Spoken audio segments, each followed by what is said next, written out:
Hello guys out there in YouTube land, this is ET Young for this, and welcome to my 200 subscriber Q&A.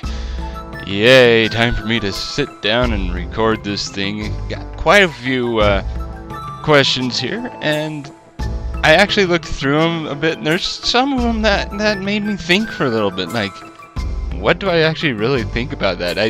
I didn't actually think people would ask me, you know, really thought-provoking questions, which, you know what, we'll get to those in a little bit. But we're gonna go ahead and start off. These questions are asked by Masuka23. He's a really good Let's Player. I do watch some of his stuff. Anyway, his first question is, which was your most favorite game that you've LP'd, and the least favorite? Well, my most favorite game that I've LP'd is probably Arkham Asylum. Batman Arkham Asylum, I want to say.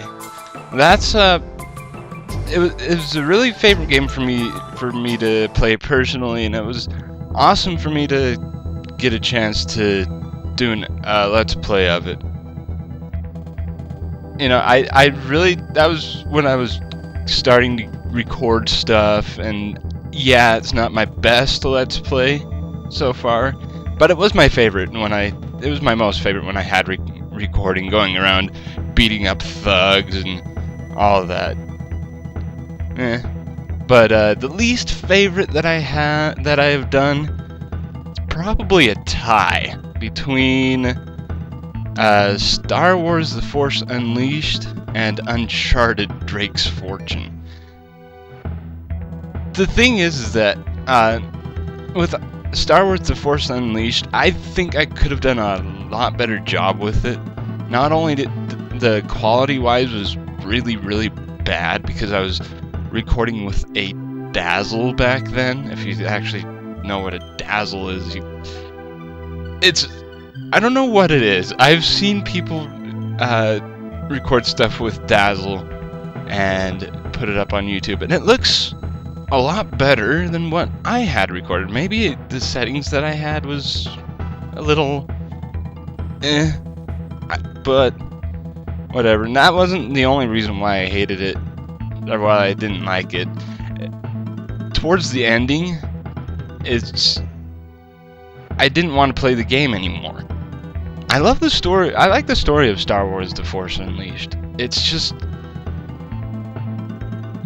the gameplay, and also I did get a chance to play Star Wars: The Force Unleashed 2, and I was contemplating on doing an LP of that game for a time, but then I went through and played it, and I'm like, yeah, this is not one of those games that you can Let's Play very easily. The levels are really long and drawn out, and I don't know, it just didn't feel like it was good Let's Play material. So as far as Uncharted: Drake's Fortune is concerned, I probably would have done a lot better job with it had I not gone for 100% treasure.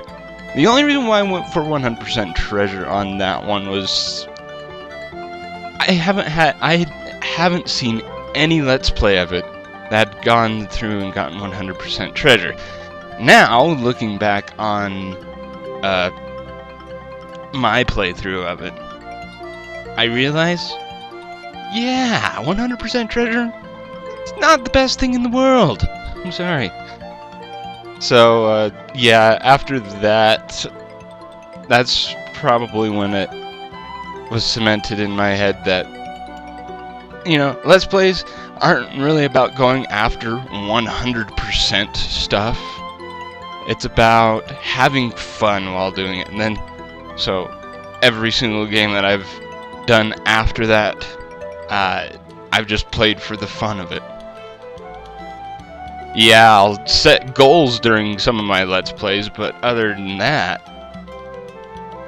I'm not gonna shoot for 100%, but there are certain goals that I will do, certain things I will do in each game that I Let's Play, just to challenge myself and see if I can do it and whatnot. Anyway, the second question that Masuka asks is, what is your most preferred console to play?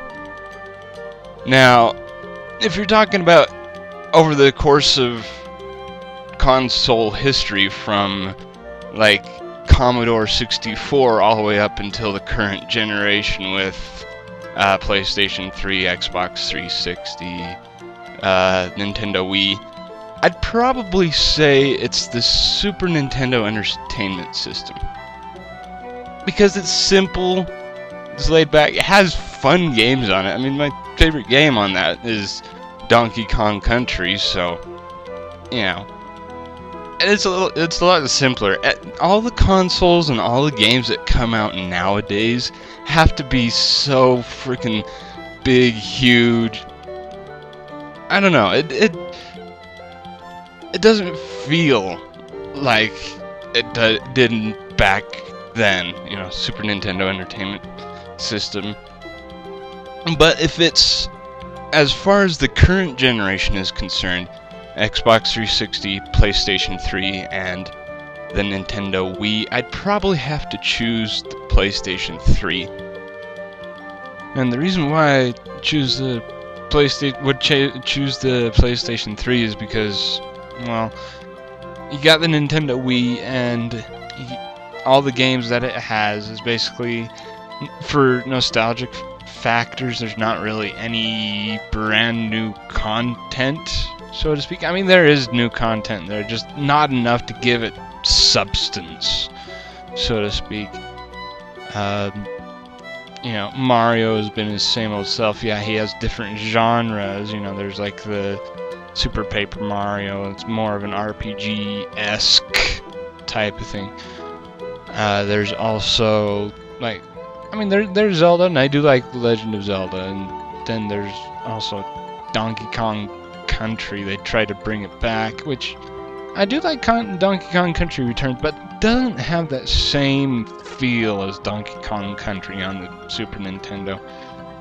So yeah, that's why I don't like the Wii. That and motion controls aren't really my thing. As far as the between PlayStation 3 and Xbox 360, all I'm gonna say is, well, I like the PlayStation 3 because it has more of the games that I'm interested in that are exclusives. Because most of the games that are actually platform, that are cross-platform, you could either get on Xbox 360 or the PlayStation 3. Either are the exact same, with the exception of if they're a multi-disc game on the Xbox 360, they are not a multi-disc game on the PlayStation 3. And the reason for that is because the PlayStation 3 uses Blu-ray technology. So, you know, less discs to worry about per game. I feel is a little bit better. The PlayStation 3 does have a little bit more load time than the Xbox 360, but I'd rather trade load time for less discs. Personally, that's just me. And, yeah, I know a couple of people, both in real life and on YouTube, that if they heard me say that the PlayStation 3 is better than the Xbox 360, they'd physically punch me in the face. If they could. So, yeah! Anyway, but I will stand by saying PlayStation 3 is better. Anyway, continuing onward. The third question that Masuka asks is, how do you record your videos? Now, I did say that I still have the Dazzle. I wouldn't say used to have it. I still have my Dazzle, just in case something happens to my current record setup and I want to go back to recording in really crappy quality, which I don't see me doing anytime soon. And yeah, what I use in my current setup, if it's off of a console, I use an HD PVR, which was really expensive, by the way. Thank God for tax returns on that. And then I record my audio using Audacity.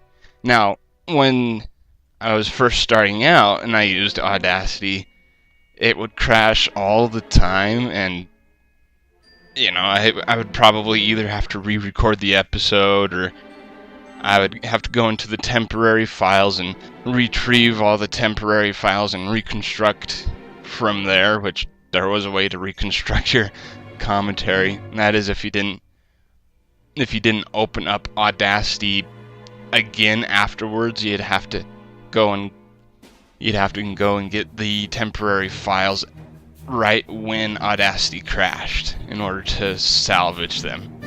So it was kind of odd on that. But now, since Audacity has actually made an update and it's a lot more stable now than it was a year ago, so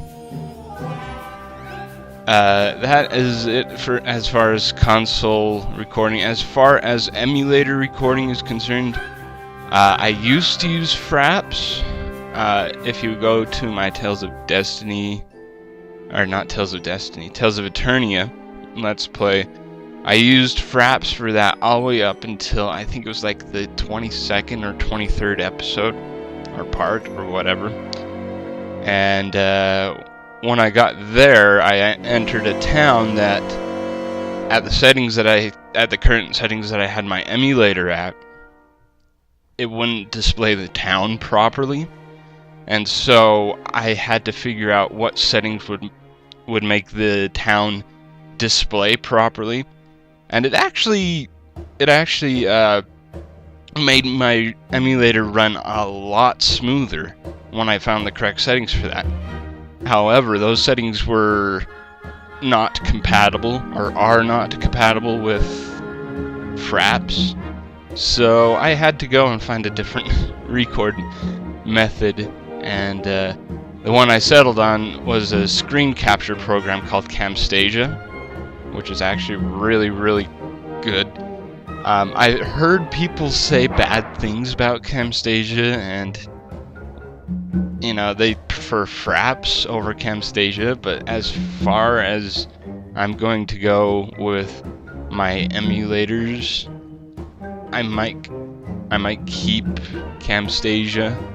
I might not, depending on the emulators that I use in the future, if I do use any emulators to record my Let's Plays. So there's that. And then Camtasia records my audio along with the video, so I don't have to go in editing like I have to do with my console Let's Plays and add my audio track right down underneath it. So that's how I record my Let's Plays. Alright, the fourth question he asks, what different kinds of Let's Plays can we expect in the future? Well, there are 2 Let's Plays that I know of that are concrete and that I will do in the future. If you guys don't know already, I'll go ahead and tell you. One of them is Arkham City, because like I said, I did have a fun time with Batman Arkham Asylum, so I will do Arkham City. It's just a matter of time and get through the games that I do have. I try to keep only doing 2 games at once, so yeah, it's gonna have to come a little bit later. And then as for the other one that is set in stone, is Ratchet and Clank: A Crack in Time, just to finish up the future trilogy and see what happens to Clank. Does Ratchet find him? Does Clank want to go back with Ratchet and all that fun jazz? Also, it has my most favorite Ratchet and Clank villain in it, Dr. Nefarious. I can't get enough of Dr. Nefarious. Alright, and the 5th question he asks is, who inspired me to Let's Play? Or was it self-inspiration? There's a story behind that. It all came down to the very first Let's Play that I actually watched. And how I came across that in Let's Play is I was playing Tales of Symphonia, and I was having a really fun time playing it that I wanted, and the battle system was so different from from what I was used to in an RPG. You know, I was used to Final Fantasy, you know, turn-based combat stuff. And I was playing Tales of Symphonia where it was more action-oriented than turn-based. So I wanted to figure out if there were any other types of RPGs that had a similar battle style and similar combat style to it. And so I grabbed a list of games, mostly Tales games and Star Ocean games and, you know, the like. And I went and I started looking up gameplay footage. I wasn't even looking for Let's Plays. I was just looking up gameplay footage just to see if I liked the game. And the very first Let's Play I ran across was of Tales of Eternia by this guy named Lucky Star 050. And he had commentary, and it's just like, okay, you know. It actually got me into the game, thinking about different strategies. He also talked about the characters, what he liked about them, what he didn't like about them. You know, he did have jokes. He was a little bit funny, but he was analytical, and he went into the game and actually brought it more to life than I thought was actually possible. So it was just like, this is actually pretty interesting, you know? Let's Plays. Let's see if there's any Let's Plays of games that I've already played and see what other people think about it. So I started searching around for Let's Plays, and that's when I ran into, you know, NCS and Chugga Conroy. Now, granted, it wasn't NCS or Chugga Conroy that actually inspired me. It was Lucky Star 050, and then it got me thinking, why don't I start doing Let's Plays of my own? And then I found one of my favorite Let's Players out there, Josh Jepson, and basically what I try to get my commentary, my commentary is a combination, a mismatch of different Let's Players, along with a little bit, I add a little bit of my own flair, I guess you could say, my own personality into the mix as well. So yeah, if you hear something a little similar in my Let's Plays, I try not to copy different Let's Players exactly, because, you know, if I said this before in a different video, I think it was in a Let's Play part, that if it's okay to reference a Let's Player when you're doing when you're recording. I won't take points away from you just because you reference a Let's Player. If you start copying them outright and, you know, steal their catchphrases and use their catchphrases non-stop, I mean, it's okay to use their catchphrases, you know, once or twice, depending on the situation. I've done it before. I've referenced Let's Players before because of their catchphrases. But if you start using their catchphrases a lot more often than you do your own original catchphrases, then it's one of those things that you're going to be a copycat of a Let's Player, and so what makes you think I'm going to watch your stuff when I can actually go to the original guy and watch his stuff? Whatever. Anyway, that's off on a tangent. That's a different story, but there you go. The person who actually inspired me to Let's Play, the one who actually planted the seed, was Lucky Star 050. Alright. Anyway, the next question comes from 40 Warrior. And he goes, yes, am I too young for this? I was thinking about how I would answer this question, 40 Warrior, because I was thinking, if I had a fan club, if I, there's Let's Players that have their fan clubs, quote unquote fan clubs, and I don't know, the way I see it is, if you have a fan club, it makes you seem a little bit more elite. Like I said, if I did have a fan club, 40, you would definitely be in it. So yes, you are too young for this. So anyway, that's me. That's if I had a fan club, but I don't, and I don't plan on making one anytime soon.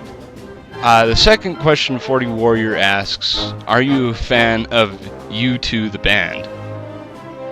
Now, there is a story behind my username, and I'll go into it a little bit later. Needless to say, my username has no ties to U2 the band. I actually made my username before I even heard of U2. So, then I found out about U2, and I listened to some of their music. When I was living in California for a little bit, family in the neighborhood gave me a Christmas present. It was U2, their brand new CD that came out. Well, it's not brand new now, but their CD, 18 singles, had 18 original works done by the band U2, and then a 19th song that was both U2 and Green Day got together and did, which I really like that song. That was what was the name of the song? The Saints Are Marching. I do like that song. Is it my favorite band? No. Do I like them? Yeah, I do listen to them every once in a while. So there you go. I do like U2. The next question that 40 Warrior asks is, favorite game ever? Now, I actually went through, there is a game a long time ago that when I was growing up, my parents used to have an Atari 2600. You know, those big, huge, bulky brick game consoles, if you've ever seen it. And, you know, they had Pong or Pac-Man or just, you know, arcade games like that. And there's a game called Adventure. And basically, you're this little dot that symbolized a knight or something along those lines. And you'd go around and collect keys and stuff. You have to dodge dragons, and you have to find a spear that was in the shape of an arrow that you can use to kill the dragons. And the goal of all of this was to find the Holy Chalice. It's like this little trophy-looking thing, and you have to bring it back to your base without getting eaten by these dragons. And so, yeah, I was planning on showing a little bit of gameplay about that on that game, because there are some sites on the internet that actually have that you can actually play on it, but for some odd reason they don't like Camtasia. Whatever. But yeah, that's probably one of my favorite games, is Adventure for the Atari 2600. Old game. But whatever. So the next question is by Gameragi, aka Woofuff, HWH5FF. He actually made the picture that I'm using as the background, the skull and crossbones. So he's another good Let's Player. His first question is, what do you like to do outside of YouTube? Now, I like to my major in school, which, by the way, I'm actually graduating. Whoa! Actually heard back from student services, and they're finally letting me graduate. Had to fight for it. screw student services. And the major that I'm doing is communication with an emphasis in video production. So I do like to go out and shoot videos. I actually posted up 2 different projects that I did earlier on last year. I went out and shot with the camera and went in and edited it all together in Final Cut Pro, which I would be using Final Cut Pro if I had access to it. Which, number one, it's Final Cut Pro and it costs $700. Well, technically the version of Final Cut Pro I want to get is more along the lines of $2,100, $2,100. Yeah, my pockets are not that deep. Number 2, I don't own a Mac. I would love to own a Mac, but again, with my first reason, my pockets aren't that deep. I don't have enough money to do so. Even with tax returns, I don't have enough money. But yeah, that's one thing I do like to do outside of YouTube, is sit there and play around with video cameras, audio equipment, and all that. So it just kind of happens to coincide with my hobby. Another thing that I do outside of YouTube is I like to go hiking, camping, go up into the mountains and see the scenery, taking fresh air, you know, smell the roses type of thing. I like camping too. I also like to go out and hunt all the time.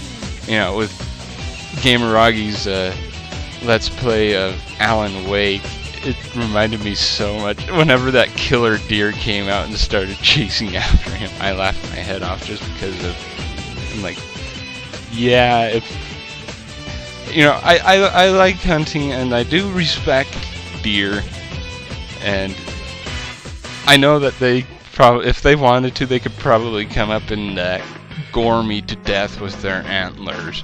But thank God they don't. Thank God they're not like in Alan Wake and going after you.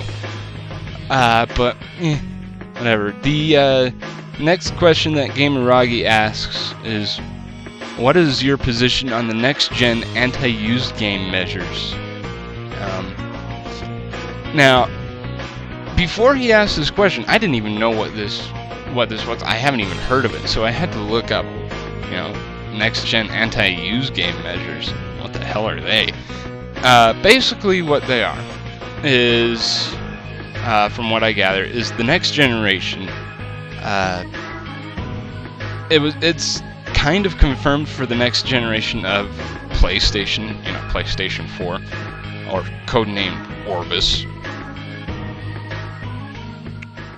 And basically what it does is, if you buy a used game or borrow a game from a friend or anything along those lines, pop it into your system and you can play a demo of it.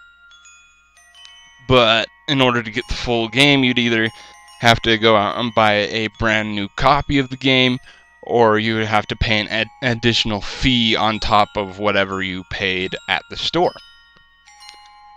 Now, I think what I think about it is, I think it's stupid. You know, developers, when they came up with this, they're thinking of money. They're trying to think of ways to earn more money, and they think if they sell new copies of a game, that since it's a new copy, all the proceeds, all the makings, profit margins, whatever, will go to the company, and will go to, say, if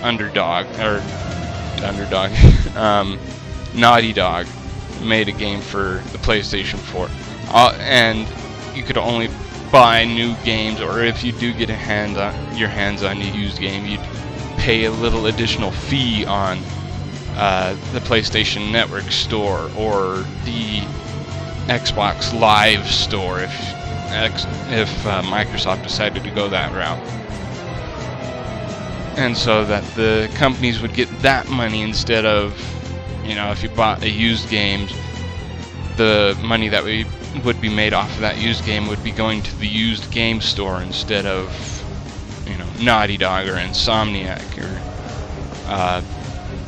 all those games, whatever.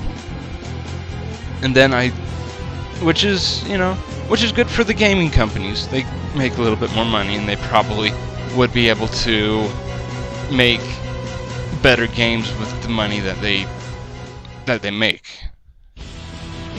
Now, on the other hand,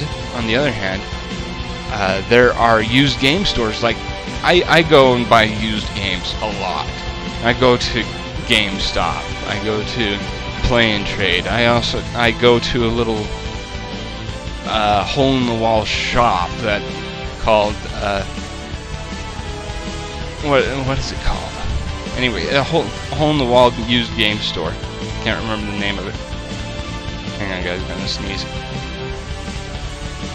Black and white cows. Whatever. Anyway, and all three of them, I actually went and asked them. All three of them said that if Sony decided to use the anti-used game measure, that they wouldn't even carry not only the games but the system as well. So they'd be stuck in the current gen products, you know, Nintendo Wii, the PlayStation 3, and Xbox 360. Well, you know what? Gamers out there want the newer, better stuff. So after a while, nobody's going to be wanting to get the Wii or the PlayStation 3 or the Xbox 360. And so stores like that, sooner or later, are going to go out of business. They're not going to be able to do anything, you know, make their money. So, in my opinion, the anti-used game measures are a really bad idea. It's going to be one of those things that, you know, gamers such as myself that don't have money ain't going to buy the new games. Now, I do buy new games every once in a while, but that's if I'm, you know, anticipating the game and want to play it, or if I can't find a used copy, go and buy a new copy. One of those things. But I normally wait until I can find a used copy. Most of my games, I actually went through my game collection, and out of all the games I own, which are a lot, by the way, only 6 of them I have bought brand new. And that is the past 3 years of games that I have. That's just within the past 3 years. 6 games. That's not... Now, this is coming from my own perspective. As far as anybody else is out there, I don't know. I can't speak for them. But as far as me, I think it's a crappy idea. I think they should not use it. On to the next question. Gameragi asks, how did you pick your username? Oh, my username, U2Young for this, if you guys remember, said it's not based off of the band U2. It was actually, I made it back in high school, several years ago, like 10 years ago or so. And I had an email address all the way up until another email address. I hadn't until then. I actually still have access to it, to that old email address, but I never use it because all it gets are spam. And last time I checked, it got like 2,000 spam messages in a 3-month span. Yeah. I don't know how the crap people get that email address because I never use it now. But, oh my god. 2,000! Yeah, no wonder why I changed my my email. And I wanted something, I tried every different combination of my name that I can think up of, and my name is actually quite common. my name. And so all the different tripping over my own words. All the different combinations of my name that I tried were taken. And so I'm just like, screw this, I'm too young to have an email account apparently. So I typed in "you too young for this." And it works, and it kinda stuck. So, yay. Good times indeed. The next question, Gameragi asks, why am I so awesome? Or why are you so awesome? I don't know. Maybe it is my carefree attitude, my willingness to listen to other people,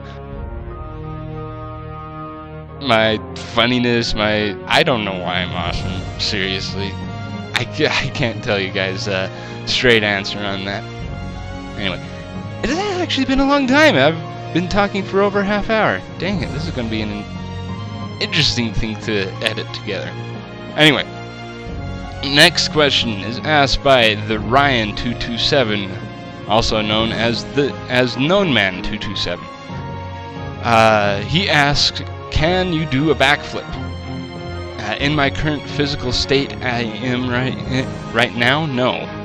I cannot do a backflip, but I can do a front flip, and I can run a 14-minute mile, and I can go hiking in the mountains. So I am physically fit to do stuff. I just, for some odd reason, my body cannot do a backflip for the life of me. So, the next question he asks is, are you looking forward to any next generation consoles like the PlayStation 4, the Wii U, or the so aptly named Xbox 720? Is it 720 or 760? I have no idea. But the thing is, actually, no. I'm not looking forward to any of them. I saw the Wii U, and the only way that I'll get keep up with Nintendo is if they actually made a Legend of Zelda that had... If you guys actually watched the E3 footage from last year, I want to say, when they unveiled the Wii U, they had some footage there of Zelda, Legend of Zelda, and it had the same graphics as Twilight Princess, except clearer, a lot more defined. And I saw that and I'm like, that is exactly the direction that I would love to see the Legend of Zelda franchise to move in. Unfortunately, they didn't do that with Skyward Sword, but I have played Skyward Sword and I got past the fact that the graphics are cel-shaded, and the graphics are actually pretty darn good, if you ask me, as far as Skyward Sword is concerned. And it does fit, believe it or not, in my opinion. That graphic style does fit that atmosphere of the game. But I kind of wish they would gravitate away from the cel shading. To me, Legend of Zelda is not a kid's game. It deals with more adult issues, and yet, I mean, yeah, kids can play it and they don't understand what the adult issues are in it, but I think it's more geared towards an older generation, but whatever. And I've seen the opening lineup for the Nintendo Wii U, and I'm like, are you kidding me? Arkham City, Assassin's Creed Brotherhood. I could get that on PlayStation 3 if I wanted to. Actually, I do have Arkham City. As far as Assassin's Creed is concerned, you know, it's already out, and if I wanted to play it, I could go buy it and play it. So, yeah, if Nintendo wants to get their acts together, I could see that being the last. I could see the Wii U being the last straw.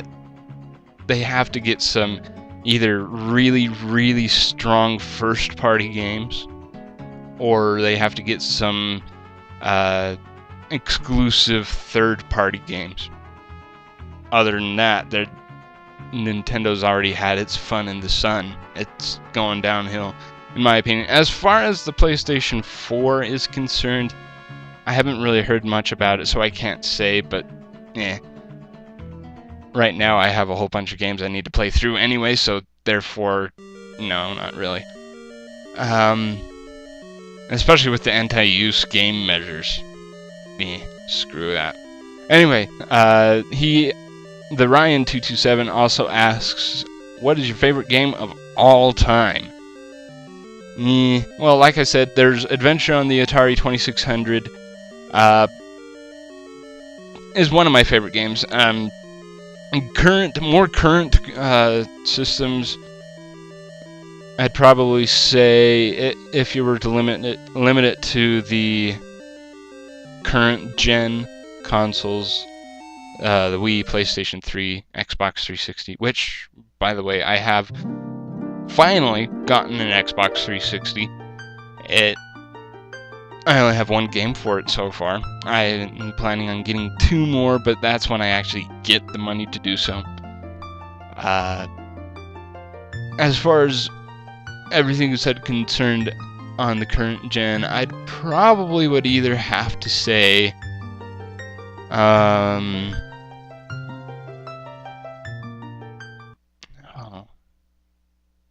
I could give you a PlayStation 2 game, Tales of the Abyss. That one's actually pretty darn good. I'd probably have to say Ratchet and Clank Crack in Time if you're going current gen, Wii, PlayStation 3, Xbox 360. So, yeah. Ratchet and Clank Crack in Time for the win. Alright, so the next question is from a guy username called Jornax09. He asks, do you know this user, the YouTuber, I can't pronounce his name, Yoham Gambal? Do I know him personally? No, I have never met him in person. Do I know him on YouTube? Yeah, I've seen his username around. I've actually seen a couple of his videos. Is he my favorite Let's Player? No. I can tell you that right now. No. But yeah, it answered your question. Yes, I have heard of him. Haven't talked to him at all, but meh. Second question, he asks, who is your best friend on YouTube? I kind of would have to say the same answer that I gave 40 Warrior with the am I too young for this? Probably,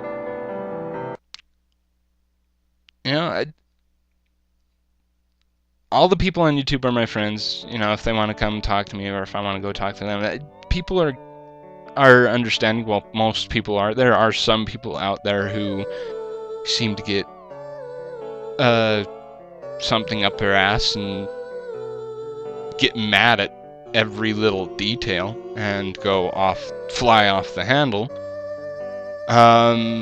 As far as actual, if you're meaning best friend as to who I talk to the most and who I associate with, Masuka23, 40 Warrior, Gameragi, the Ryan227, Blatty Meow, Dreaded Cone, LPers like that. So, anyway, I hope that answers your question. I hope you guys had a fun time listening to me ramble on about random stuff. Kind of was hoping for a little bit more questions from different people, but this was actually pretty darn good for the first Q&A session. Will I be doing another one? Probably. When will I be doing it? Not for at least another year. So, depends on the subscribers or what mood I'm in and all that. So, anyway, guys, hope you had fun hearing my ramblings for the past 42 minutes.